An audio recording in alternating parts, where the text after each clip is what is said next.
Hey everyone, so I'm here with Pedram Shojai, the urban monk, who happens to be a good buddy of mine. And to give you a little background on him, he's a doctor of Oriental medicine, and he has a history of studying meditation, Kung Fu, and especially Qigong. And I've had the pleasure of talking with him in person on numerous occasions, and he's an absolutely brilliant guy. So it is my pleasure and honor to introduce you all to him.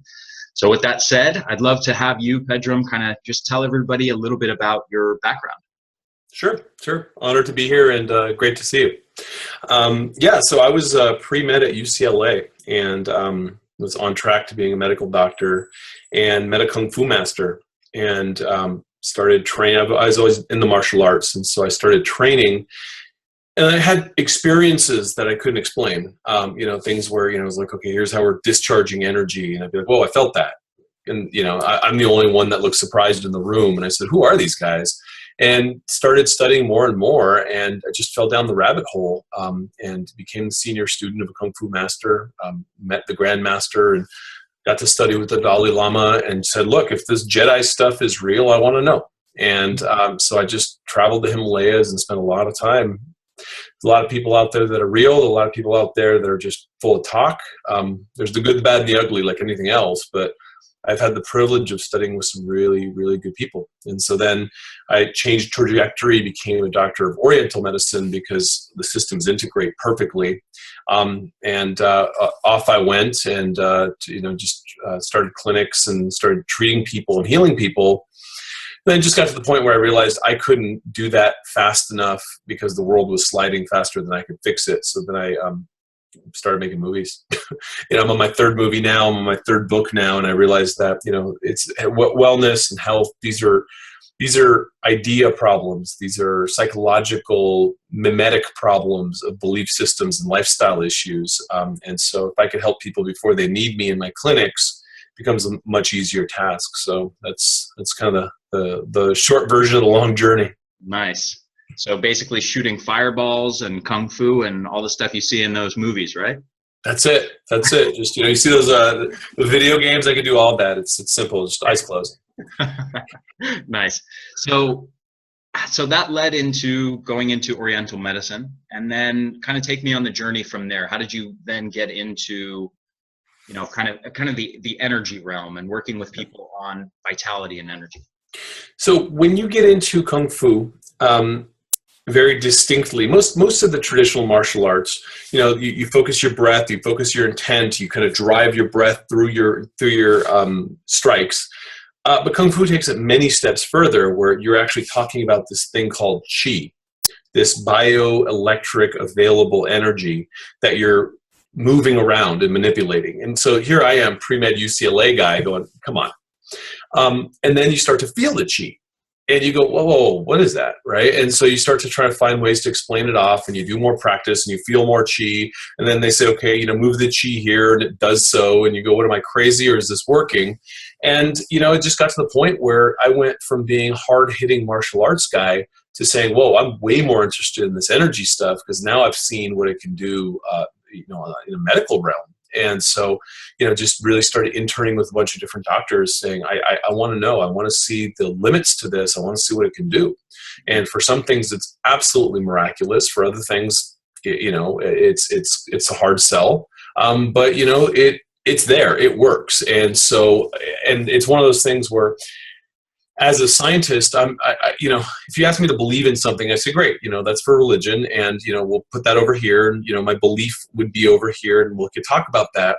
But I want to see the experience of something. And I had so many, like at this point, millions of experiences of Qi as something that's a reality that, people are like, well, do you believe in that? I'm like, I don't need to believe in it. Check this out, right? And it just became the reality that I was in, and I realized that the worldview that I had grown up in was less inclusive of all this cool stuff.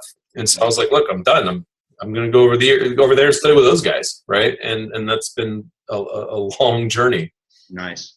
Yeah, I actually, there's kind of a disconnect for me, because I tend to speak and teach from the pure, evidence-based stuff, and I tend to shy away from anything that is not evidence-based, quote unquote.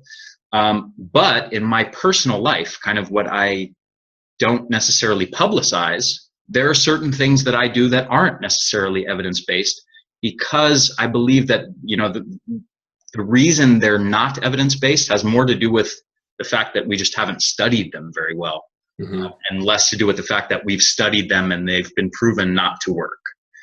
And I think, for just to speak to this specifically, I've been studying Qigong for close to 10 years. I was off for a period of a few years where I kind of fell out of the practice, as we so often do with various practices in life. And now with your encouragement, I've kind of gotten back into it.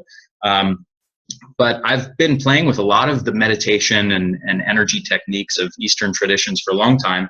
And I've had those same internal experiences where, I can go online and read an article or read a study that says, we can't verify this concept of Qi, but I can feel it in my body, that there's some kind of sensation there that we don't have a very good explanation for. Right. And it's such a limiting paradigm in that capacity, because it's like, saying I don't have the tools to measure this, therefore it doesn't exist. Whereas if you, kind of corroborate with the hundreds of millions of practitioners over the last 6,000 years, everyone's like, yo, it exists. Yeah. So, we just don't know how to test it yet. And so, there's some devices now, and there's certain things, certain effort being put into trying to understand this better. But let's face it, the money is in pharmacology. The research is in biotech and pharma, because that's where you can start to, charge people to maintain their health. And so this is a populist type of system too, right? Like, you can't bottle up Qigong. It's like, here, learn how to breathe, take care of yourself, go away, right? It's not the best business model, but it's really, it's been there for long enough, and there's enough circumstantial and empirical data through the practitioners to say, okay, we can't deny that you can't say all these people are crazy. So what are they talking about? Right. So, okay. So we have this idea of Qi, of energy. Now I would say one of the issues here is that concept of Qi is often talked about in the context of more spiritual traditions, esoteric spiritual traditions, in the context of enlightenment, and in the context of, moving energies to wake up certain levels of consciousness in the body. And so how can we, and I know you've already done this, so that's why I'm asking you, is how can we take that kind of mystical understanding of Qi, of energy, and how does that relate to the physical body and to physical health and the fatigue epidemic that we now have in the world today? Yep. Multi-layered answer, which is how it has to be. But the first part is, let's just look at energy. All the body systems require energy. And so I need energy to digest. I need energy to be standing here. I'm firing a bunch of neurons telling my brain, this way is up. And so the life is an energy intensive operation. And so looking at the efficiency and the economics of just how our energy flows is a really important piece to this, because the integration of these practices helps us understand where we are net positive and maybe in deficit of said energy. So if I don't have enough energy to fuel my brain, I have brain fog. If I don't have energy to fuel my immune system, guess what? I'm getting sick, right? And to my muscles, then I'm useless at the gym, or I can't get in and out of a crisis, and it just goes on and on and on. And so when we look at that just as an energy economics argument, we could say, okay, get it. I can then reduce that down to saying, macronutrients broken down into ATP, stored in electric bonds, being able to move around as a currency to feed my body, my cells, XYZ, right? So I get that part. But then there's the other part that talks about the electromagnetic gradients in the body, and how, now we're looking at the circulation and looking at how the blood flows through the capillaries, and going, look, this shouldn't work. The viscosity of the blood, the size of the heart being a pump, the whole damn thing, it just doesn't make sense, right? Except for the fact that the positive and negative charge of the fluids in our vessels allows for almost like a bullet train to happen, like a magnetic elevator system of flow that is energetically driven. And then you go back to the classics and say, well, Qi is the mother of blood, blood is the commander of Qi. And it was always, the Chinese knew from the very start that it's these electromagnetic gradients that drive the flow of the blood, and the blood is what's actually doing the healing. Okay, so we talk about like the energy, healing. It's like, well, the energy is directing all of the body's lymphatic flow, all of the body's immune system, sending all the good stuff, all the king's horses and all the king's men to the part that is ailing, and allowing for the flow of the homeostatic flow of the body's healing systems to work, right? And so there's the kind of the machinations of polarity and how energy would flow. There's surplus of energy up and down. And then I don't even shy away from the consciousness argument, because what happens oftentimes is the brain needs energy to fuel the limbic system. It needs energy to fuel the balance and the postural systems. And so you have all of these kind of lower order systems kind of rising up to the prefrontal cortex, where we're talking about higher moral reasoning. We're talking about being able to negate impulses and really, do things despite your animal instincts, to say, look, I'm going to hit that pumpkin pie and nothing's going to stop me. Yeah. And so those are all elements of enlightenment that come from self-mastery. And that part of the brain is really fed once all of the other systems are out of crisis and there's enough energy flowing. And if you start looking at what happens in meditators, you start looking at SPECT analysis, fMRI, you start to see density of the neurons of the prefrontal cortex with people who are meditating, and people who are allowing more and more energy to come up here. You're starting to see more photon activity. You're starting to see the brain light up. Mm-hmm. And in doing so, you're starting to see neogenesis of some of these cortical cells. So you're actually growing the part of your brain that makes you more adaptive, makes you able to say no to the pumpkin pie, makes you a better person, makes you a more moral person. And all of this is because we have the net surplus of energy that we can flow to the parts of the brain that do bring us up and make us more conscious. So, I think we're in an interesting era. We're actually in an era where we're starting to understand things a little better.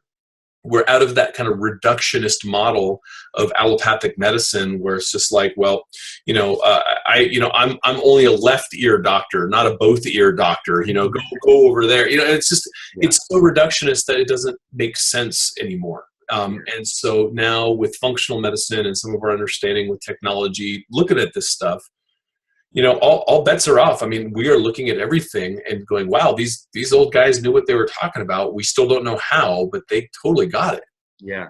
There's been this interesting transition in just really like the last century, especially, where we've gone from, if you lived even in this country 100 years ago, you probably would have had one physician that you went to regardless of whatever problem you had in whatever part of your body. If you had a cold, or if you had broke your foot or whatever. And then we've had this trend towards specialization. And, there's a quote that I love. I heard someone say, I forget who the original person was, but he said something to the effect of, physicians now know more and more about less and less, till the point that they know absolutely everything about nothing. And, obviously an exaggeration, but I think there's such an element of truth. I mean, how many people do you hear the story of, oh, I went to this doctor, they didn't really know what to do about what I have going on. And then I went to this other one, and then I went to this other one, and none of them have the right answer. They're all looking at it from their little sliver of knowledge. And it's great. We need those specialists, but we also need the big picture thinkers as well. So I love that you brought that up. Part of what got me into this mess really was, when I was at UCLA, I was interning at the UCLA hospital. And so I had this marked contrast in my life of experience of these decaying waiting rooms filled with miserable people just waiting for their number to be called to go see some grumpy doctor who's going to send them off for more tests and more drugs. And it was just this like hamster wheel of unhappiness. And then I'd go out in the park and do Tai Chi, and everyone's just like glowing with energy, and everyone's feeling wonderful and patting each other on the back and full of life. And I'm like, I could see vitality here, and I could see the lack of vitality in those hospital corridors. And I'm sitting there going, where's the disconnect? Like, there's no life energy, there's no life force in this other model. And listen, God bless the people that are out there doing it. I mean, you get hit by a car, you go to the doctor, right? But when we start talking about lifestyle measures, when we start talking about how we live, it has a lot more to do with enhancing the body's ability to have more available energy, be more vital, so that it could be more resilient, and we could do things. I mean, I was just telling you, I was up at this ranch, and it was freezing cold. And so, your first day you get there, and I'm Southern California boy, and I'm like, it's cold, it's cold. Within a few hours, it's fine. And then within a day, I was just like standing taller, and I probably showed up with some sniffles, and I left, like a mountain man. And it's like your whole hermetic stressor thing. It brought me to life. We're hiking up and down these mountains and carrying logs and being cold, and that's okay, right? Because the vitality started to really kind of rev up the engine from within. Yeah. And that's the difference. You could see it. You could see it in people. You could see people who are alive and have vitality, and you could see the people that are just, being propped up by pills and potions and lotions, but the spark is gone. And where I found the most leverage in bringing that spark back was Qigong. I can't tell you how many thousands of lives I've turned around clinically. I used to own 3 clinics. I had 30 some odd doctors working for me. I was in the business of medicine, and it wasn't the way. I had to leave because I realized that, after I'd done all my studies, I thought integrating what East and West was the way. The way is to prevent illness. Yeah. Straight up. Other people can do that. For me, I'm trying to keep people out of those hospitals. 100%. Yeah. It's such a cliche, but the whole saying of an ounce of prevention is worth a pound of cure. So true. Once you get all the sicknesses, it's so much harder to undo them than it is to not get them in the first place. That's it. And now that pound is about 40 pounds of cure because everyone's yeah, for sure. Yeah, it's unbelievable how far gone we are with that. And so you got to take care of yourself. We just, all these people talking about healthcare reform. It keeps coming up every 8 years, right? When, Obama was talking about healthcare reform, I was screaming and yelling saying, these guys aren't talking about healthcare reform at all. They're talking about healthcare finance reform. Yeah. Exactly. Right. And now, the same thing with this recent election. They're not talking about actually getting people healthy. It's about who the hell pays the bill. Yep. The question is, that's a losing proposition all the way around, no matter how you cut it, because we're paying too much money for people who are already broken, trying to bring them back instead of preventing it. And that was my biggest issue with medicine too, is, the only way you can fix medicine is to absolutely, turn it upside down on its head and reduce the amount of patients getting sick, which destroys $1 trillion industry. So there's a lot of kind of tripwires in there built to self-destruct because the industry becomes a beast. Yeah. So, you hear this all the time, say, oh, the senator had this earmark for a nuclear submarine that the Navy said they don't even want, but they earmarked it and they passed it through anyways because it created jobs in their state. You're like, but we don't need that, right? And so healthcare has become that big. Right. And so it's a beast. It wants to live in, like anything that's taken on a life of its own. It fights for its own survival. Yeah. It just doesn't work. It doesn't work as a system the way it is. Yeah, for sure. So I want to come back to something that you had mentioned earlier briefly. You talked about a concept called energy economics. Yep. Now, I've seen the video where you go into all the details around this. I would love if you kind of just share an overview of what energy economics is and how that kind of works. When I started talking a lot in clinic, people would come in with various diagnoses, and I'd end up asking them about their health, their sleep, their lifestyle, their sex life, everything, and really I started catching myself giving the same advice over and over again to different people at different ages with different diagnoses, going, wow, I'm kind of pretty much repeating myself. And so I started looking at kind of this simplistic model of saying, look, if you put vitality in the center, you have diet, exercise, sleep, and mindset. These are big, broad categories, but each of those wheels has to be turning. And if you look at each of them as like a department in a company, is it at a net operating loss, or is it profitable? Is it feeding vitality into the system, or is that where you got a flat tire? And looking at things in that way, and just, yes, we are so complicated that we know, down to the direct enzymatic process that does this one thing, and that's the mechanism. Let's come up about 30,000 feet right now and just be like, yo, how are you sleeping, right? Because if you're not doing that, it's probably bad. And looking at how to optimize sleep to get energy out of that process called sleep. Are you going down to, I used to own sleep labs, are you getting into stage 4 sleep? And is that producing the growth hormone and the melatonin that you need for your immune system and the cellular mechanics that then build everything up? When it comes to diet, I mean, you're an expert in this, diet and exercise, are you eating foods that are burdening your system to such a degree that you're having an immune response and you're putting more energy in to fight this food than you're getting energy out to run your life? It's like the department of a company that's responsible for processing checks. It's so inefficient that by the checks come in and get processed, there's no money left, right? That's most people's digestion. Yeah. And you're like, I don't know why we're broke, right? It's like, well, that's where you're supposed to get money. And so you look at those departments, you look at how to optimize diet to bring more energy into the system, how to schedule the way you eat so that, if you have a burdened digestion, the metaphor we use in Chinese medicine is a campfire, and this is perfect because I was just out at this ranch, it's freezing cold. There's tundra. You put a couple logs on, you get them, you're like blowing on them, and you get a little baby fire. That's not the time to put a big wet log on it, right? It's going to snuff it out. And so most people have very little digestive capacity. Their enzymatic processes suck. They don't have enough net energy output to be able to produce hydrochloric acid, which is very energy intensive, right? Because that proton that you need to create that, it's just, you are in bad shape if you can't produce hydrochloric acid, and most Americans can't do it. And so they then have problems with indigestion. They end up taking antacids, which is worse. So, these are just the basics of it. And, we get in further if we want. Same thing with exercise. I'm at my standing desk right now. I can't afford to sit because I have too much stuff in front of a computer. If I get stuck sitting in front of a computer for hours a day, we actually changed my entire show structure around because I had to be in studio, and in studio I have to sit. And I was like, I'm not going to sit for 8 hours a day. I can't do it. Yes. So we moved it to weekly because I know what that does to my AMR. I know what that does to my RMR.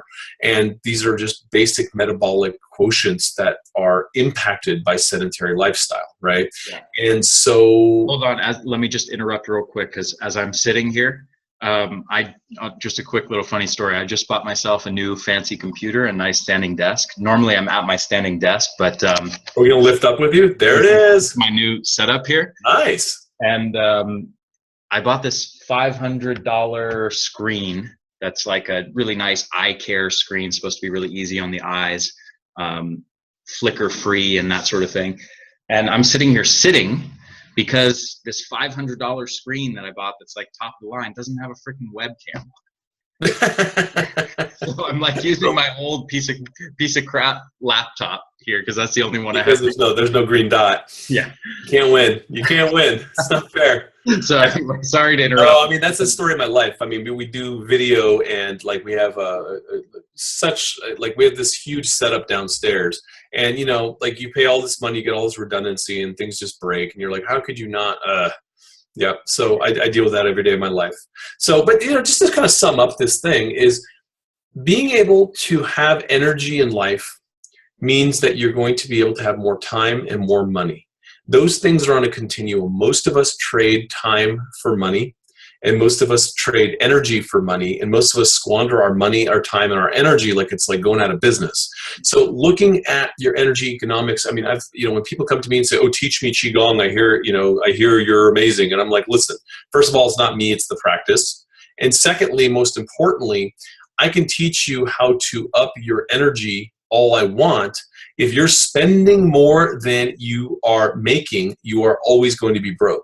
So we got to look at your output of energy and see if it's a way that is going to net results for you. Like, I mean, if you're doing output of energy on a squat rack, that's actually going to get you more energy down the line, arguably, if you're doing it right. But if your energy is running around hamster wheels, being stressed out and compressed about time and making more commitments than you have time to fulfill, you're not going to do well, right? And so, it's one thing to teach people how to boost their energy.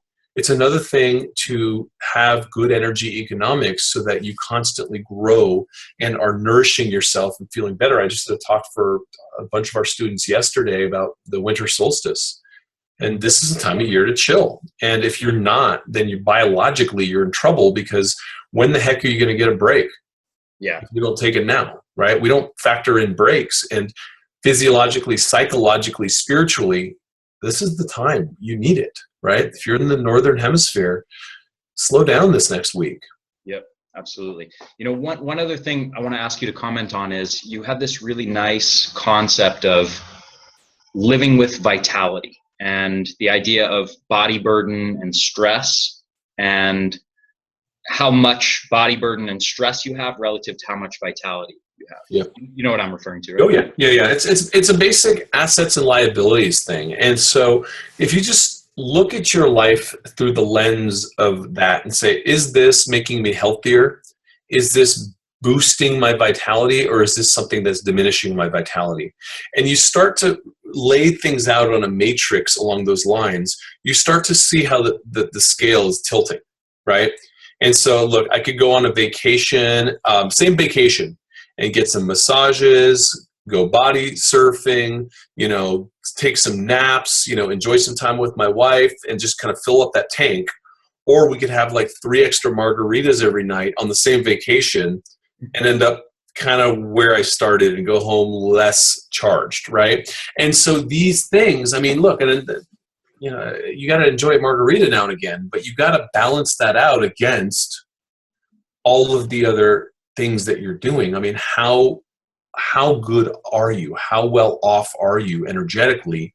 And that's when you start looking at things and being like, okay, can I take a bullet right now?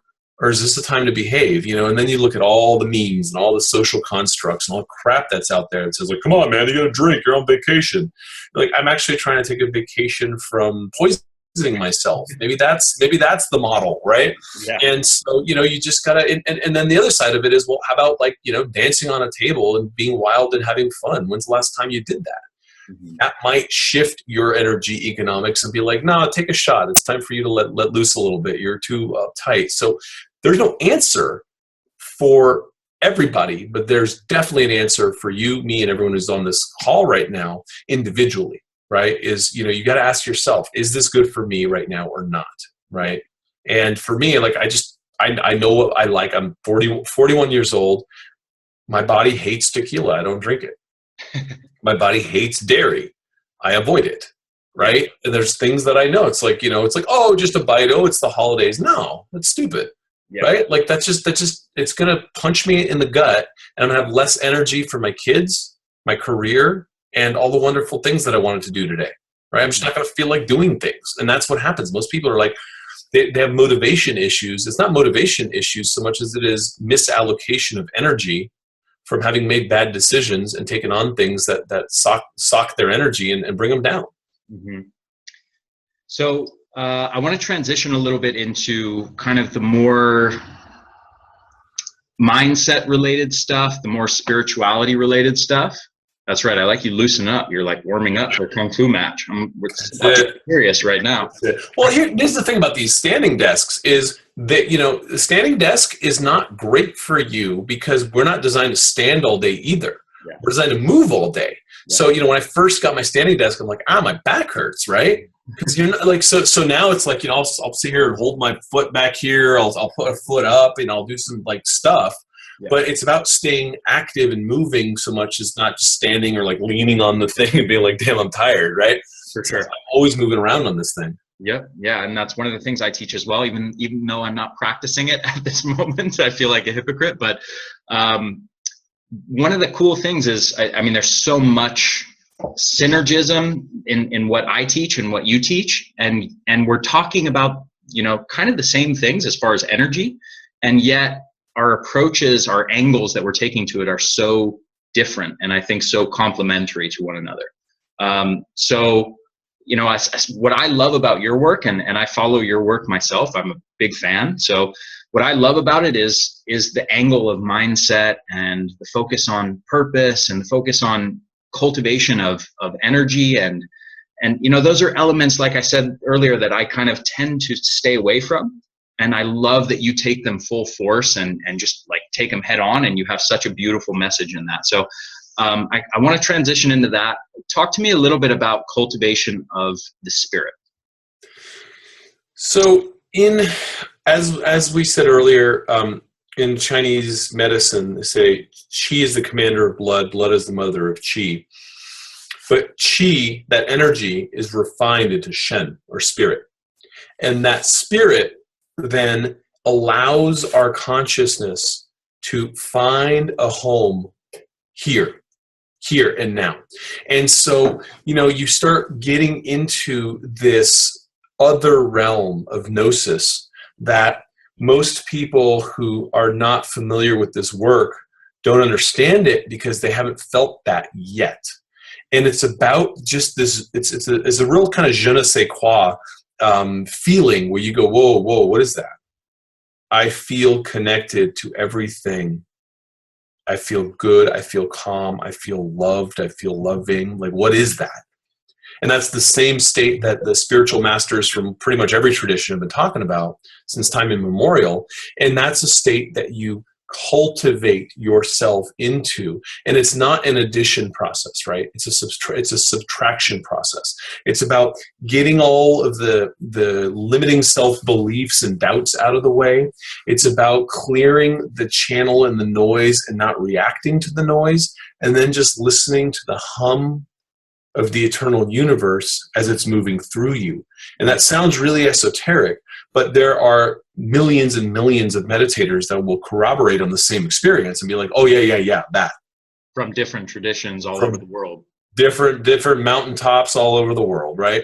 And you go, well, what is that? And it's the commonality of the experience of this internal experience of tapping into your own consciousness and feeling vibrantly alive and connected. And then you then start to see that energy is the glue of this entire universe, and how most things are just vibrating, and our material bodies are just vibrating way slower. And so how I vibrate is a question of how this vibrates, my consciousness vibrates. So as I decide how I'm going to be, who I am, and how that is vibrating in this universe, things change. The gold standard is to stop trying to decide who you are, period, and understand that who you are is infinitely bigger than you've ever imagined. So stop pretending, right? Like we get in, we have a very proclamation-oriented culture here. I know the Australians, the Israelis, there's a lot of cultures out there that are like, look, you're done with school, go walk the earth, go figure out what the heck you want to do, come back and be good at it. Yeah. Right here, it's like you're 17 years old. So it's like, okay, I'm a doctor, I'm a lawyer, I'm an engineer. You like declare what you're going to be, and then you hang out with other engineer people, and it's just who you are. It's who you become, and that identity, that mask. You got to declare what you want to be before your frontal lobe is fully developed. That's it. And and it's all just based on, the people that were around you and maybe a couple of movies you saw, and who knows, right? And it's just, it's an incredibly restrictive trap, because then that storefront becomes more and more solidified, and you start to believe that that's who you are. And that's not even close to who you are. Who you are is the person observing the question of posing to yourself of who am I, right? And the person behind that person is a little closer to who you are. And you keep digging and digging and digging, and you realize that you've been taking yourself way too seriously. Yeah. Right? I have to say, I love, when most people talk about the kinds of ideas that you're talking about right now, it is usually very purely and concretely in the context of like spirituality and enlightenment and kind of waking up and raising to a higher consciousness and that sort of thing. And I love how seamlessly you integrate and transition between those subjects and the physical body and physical health and physical energy levels. And it's just beautiful to the way that you weave in and out of that. Thank you. But you were just talking about waking up, and you didn't use those words, but that's really, in a sense, what you're talking about is waking up to who you are. Is that the goal? Is that what people should be going after, or is it something else? Listen, waking up really is the only game in town, because most people are walking around like mindless zombies, absolutely asleep, in trances that they don't even know they're in. And so once you wake up, that's when the game begins. And it gets interesting. I'm not saying it gets much easier. There's still a hell of a lot of work to do, but you're awake, and you're coming from a fundamental position of inquiry and inquisitiveness that is now driving your every motion. And you start to see pain in other people, and you can relate because you're now understanding that you have the same kind of pains. You're not better than the other guy. And so you become more compassionate, you become more aware, you become more alive, and you become a part of the fabric of the living, breathing universe, and not an automaton drone walking around throwing Diet Coke cans out of your window, right? And so it is. I mean, I think, it sounds cliche, but waking up is definitely there. And just to the point that you made a little earlier, and this isn't like, oh, look at Pedram, he's cool. But I do think that what you said is also a product of the type of work that Qigong does, because as I integrate eyes, mind, body, and breath, and I've seen this in Qigong practitioners across the world, good Qigong practitioners that don't get all like weird and campy about it, is it integrates the motion and the flow of the Qi in the body, and it anchors it in the body. And so your reality, there's no heaven out there and earth down here, in my experience here. It's like everything is here and integrated in an understanding that is embodied through you, so that you are the temple through which these lessons are being learned. So for me, when I first studied this stuff, I was really airy-fairy about it, because it was just like all this mystical text I was quoting, trying to sound cool. And then reality hits, and you realize that, abstract notions of anything don't mean anything. And you're just, that was part of my new spiritual identity. And so as I started to allow myself to age and be humble and grow real with this, it's just, it starts to layer on reality. I mean, I got mortgage, I got bills, I got, kids with diapers and, all that stuff. And so, I don't have the luxury of doing that. I have no choice but to live in reality, right? And so all of these things, when you study them, should filter into all of these other things, from down to up and up to down, because really what we're looking for is one reality, not fragmented multiple realities that we fight over. Right. And so it's just, it's interesting, right? It's an interesting time. And I think that we're having a crisis of consciousness right now. A lot of people are really lost. And then, there are people out there with pre-articulated narratives that are swooping them up and saying, hey, see, it's the Mexicans' fault, or it's the Arabs' fault, or, the Arabs say it's the Jews' fault, the Jews say it's the so-and-so's fault. And it's just everyone's just pointing fingers. Mm-hmm. And, what if it's my fault? Everything that I've ever done wrong, I'm accountable for, and I need to be a better me. And if everyone became a little bit more accountable there and woke up to that, a lot of things would change, right? And so that's why I realized that teaching these practices was way more important than healing people in the MASH unit of my clinics, because they'd already gotten shot. I'm trying to keep people out of that war, right, and help them avoid some of that. Yeah.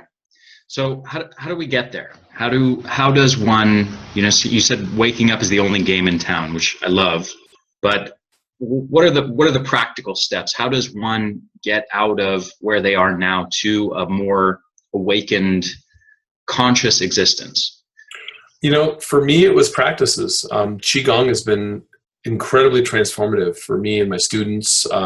It's been, it does things. And it allows you to experience the changes that are happening within yourself, so that you grow through them. And, there's no magic bullet. There's no Qigong pill, right? Like it's, the translation of Kung Fu is hard work, right? And as you get better at it, you get better at life. And so, I have a daily practice. I probably do, I don't know, maybe 30 minutes a day between the morning and the evening of Qigong. I got a 2.5-year-old and a 1-year-old. I mean, you know what it's like. There's less time. but it fills my tanks. It fills the battery. I have a sense of peace and ease, and it just starts to illuminate the path for you. And then the tried and true way is to sit on your butt and meditate and observe your own mind, observe your consciousness. Don't react to the thoughts, and just relax into the moment. And the more you do so, and the more you can separate and not identify with all the noise, and realize the noise is always going to be there. You're not going to stop it, but just watch it separately and observe it separately. And once you uncouple your identity with it, then the real question is, wait, then who's watching this? Then you find the way to perceive the true you, right? Then you find the way to really kind of tap into the essence of who you are. And that makes all the difference. Yeah, for sure. And in my own life, I've gone through periods of time where I neglect those things, where I kind of, I've known about meditation, I've known about Qigong, about yoga for many, many years, but you go through waves, I find, in life where for a period of time you're really dedicated to the practice, and then, kind of other things come into the picture, you fall off a little bit. And I've journaled and figured out that when I don't do those practices, when I don't make time for Qigong and meditation, I'm not nearly as happy of a person. I'm way more anxious. I'm kind of more wired into this mode where it's like, go, go, go. What's next? What's next? What do I got to do? What do I got to do? And when you're always in working on whatever idea or thing you have to do in that moment, and you don't create space, I find that you don't function in life with as much pizzazz, with as much like vitality and beauty and happiness and charisma. And when I make time and space to reset and recharge and re-envision my life and where I want things to go and my relationships and everything in my life in those practices that you're talking about, it makes a freaking huge difference. And there's no study that one can point to that says what I just said. This is a concept that hasn't been tested, so it's not, I used the term evidence-based earlier, and it makes it harder to look at from that perspective. But this is so vitally important. And thank you, just on a personal level, thank you for giving me the extra little push to get back into my Qigong practice myself. But this stuff is awesome. And one other question I wanted to ask is, just to clarify for people, because I know there's mystical elements here, and there's, some of these practices stem from certain religions or religious-like traditions. Does one, let's say somebody is a Christian, just a religious Christian, can they do these practices? Do they have to change their belief systems? Do they have to change their religion? What's the deal with that? Zero. Anyone who asks you to change your belief system, run, because they're selling something, right? For me, this is the experience of reality. I'm kind of multi-religious. I've studied everything. I've had students from every walk of life, from Orthodox Jews to Muslims and Christians and fundamental Christians. Look, this is just your body's internal energy. I mean, you want to call it the Holy Spirit running through you, it is. And, I think that there is an operating system upgrade that we all need energetically that gets us closer to the universe, Tao, God, whatever you want to call it. And, I go with how the Buddha said it, and they're like, okay, well, now you've attained enlightenment. Tell us, is there a God or not? He's like, it wouldn't serve you to hear that answer from me, but I'm going to teach you how to observe your own mind, and then you tell me what conclusion you've come to. Yeah. Right. And so, I don't even get involved in those muddy waters because, there's so much polarity and confusion in the realm of religion, and people are so entrenched in belief systems. All I'm trying to do is show them how to bring up their energy and wake up to their potential. Some people become incredibly active in their religious communities and kind of vibrantly alive. They kind of revitalize their religious circles. And other people find a little bit more mysticism and everything in between. And so anything you are, doesn't matter. If you're human, this stuff helps. And can you just talk just a bit about, some of the concepts that we've talked about are probably for some people listening to this a little out there. they're maybe not familiar with any of this esoteric, spiritual kind of stuff, energy in the body and cultivating energy. It might sound a little like just out there and wacky to them.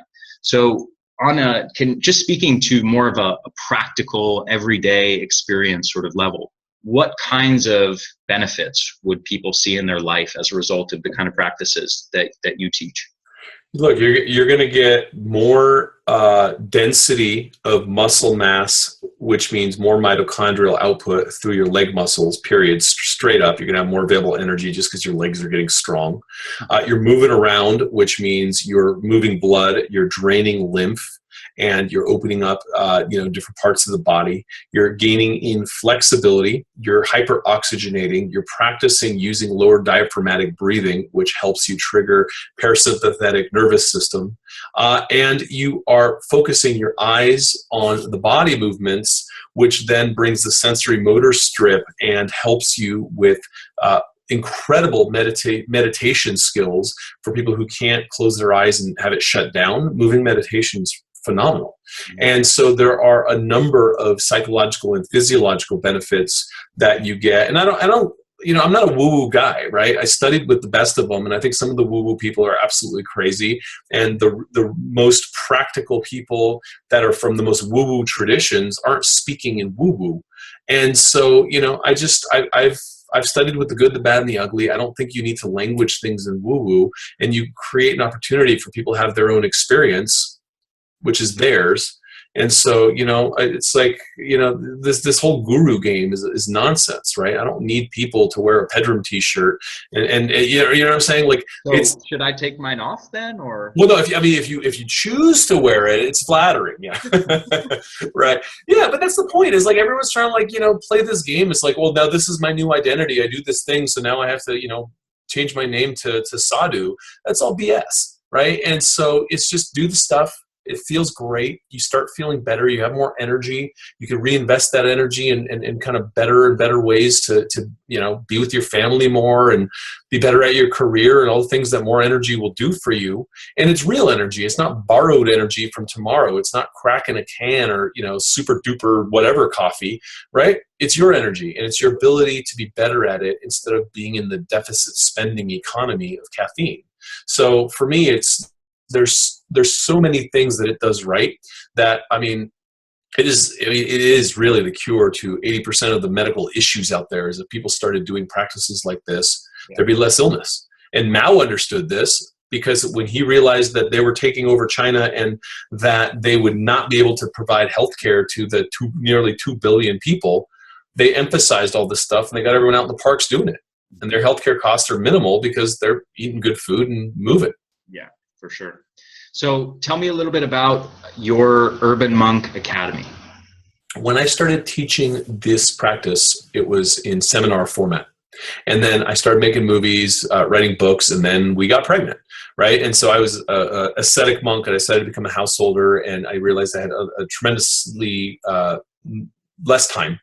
And so what I did was I figured, okay, what would be the best way to train all of this online and yet have access to my students? So I have weekly calls and I'm with them and I help them through this practice. So what I did is I created this academy, which is 12 major modules, weekly modules, and then ongoing lifetime support to then support my students in these practices called gongs, which are these kind of 100-day sprints of saying, okay, here are my goals for the next 100 days.